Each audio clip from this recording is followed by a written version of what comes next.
Alaikum.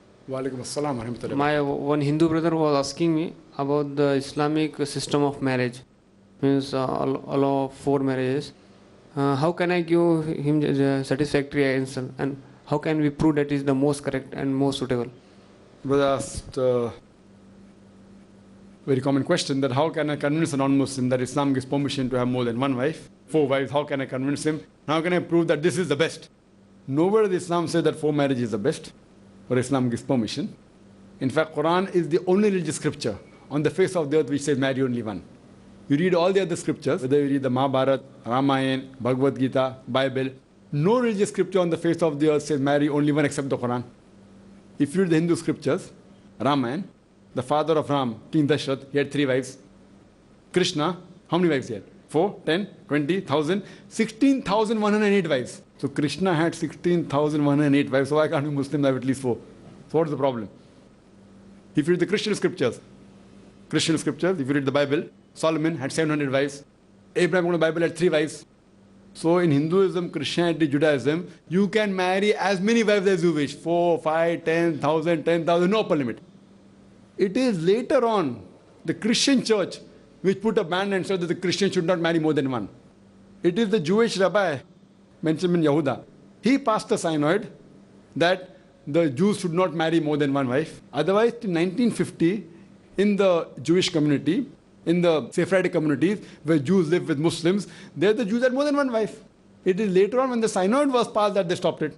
Even Hindus, according to the scriptures, they can marry as many as they wish. It is the Indian Penal Code in 1954 which passed a law called Hindu Marriage Act that a Hindu cannot marry more than one wife. It is the Indian government, but the Hindu scriptures give you permission, you can marry as many as you wish. And if you read the census of the status of women in Islam, on page number 66 and 67, it says that the polygamous marriages done in a span of 10 years between 1951 to 1961, the Muslims had 4.31. 4.31% of the Muslims, they did polygamous marriages, they married more than one. The Hindus was 5.06. The Hindus did more polygamous marriages as compared to the Muslims in a span of 10 years between 1951 to 1961. So if you read the Quran, as I mentioned, Quran is the only religious book which says marry only one. If you read the Quran in Surah Nisa, chapter number 4, verse number 3, it says, marry women of a choice in 2s, 3s or 4s, but if you can't do justice, marry only one. So this statement, marry only one, is only given in the Quran and no other religious scripture. But the Quran also says in Surah Nisa, chapter 4, verse 129, that it is difficult to do justice between your wives, but don't turn away from them altogether. So you can marry more than one wife on the condition that you can do justice between them. So marrying more than one wife is not fard in Islam. It is optional. It's not compulsory. It's optional. If you marry, no problem. But if you marry, you should do justice. Now let us analyze the various logical and scientific reasons that why Islam gives permission for certain men to have more than one wife. If you analyze, by nature, male and female are born in equal proportion. But if you ask any pediatrician, any doctor who is a children's doctor, he will tell you that there are more deaths among the male children as compared to female children, because the female child can fight the germs and diseases much better than the male child. So in the pediatric age itself, there are more females as compared to males.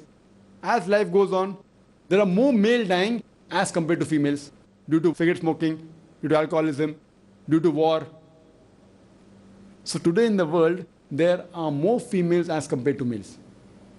Except in the third world country like India and China, etc., where the female population is less than the male population because of female infanticide. In India, according to Emily Beckerin, a British reporter from BBC, she says that every year more than 1 million fetuses are being aborted after they identified that they're females. So if we stop this evil practice of female feticide, even in India, the population of the females will be more than the males. But in all the other countries, there are more females as compared to males. In New York alone, there are 1 million females more than males. In USA alone, there are 7.8 million females more than males. In Germany alone, there are 5 million females more than males. In UK alone, there are 4 million females more than males. In Russia alone, there are 9 million females more than males. And Allah alone knows how many millions of females are more than the males throughout the world. So if I agree with your friend or the non-Muslim that one man should only marry one woman, and suppose the market in America is saturated, that every man has found a woman for himself, your sister or my sister happens in America, and if she has not found a life partner, the only option for her is that she either marries a man who already has a wife, or she becomes public property. People say public property is such a harsh word. It is the most sophisticated word I can say. There's no two options. Either you marry a man who already has a wife or become public property.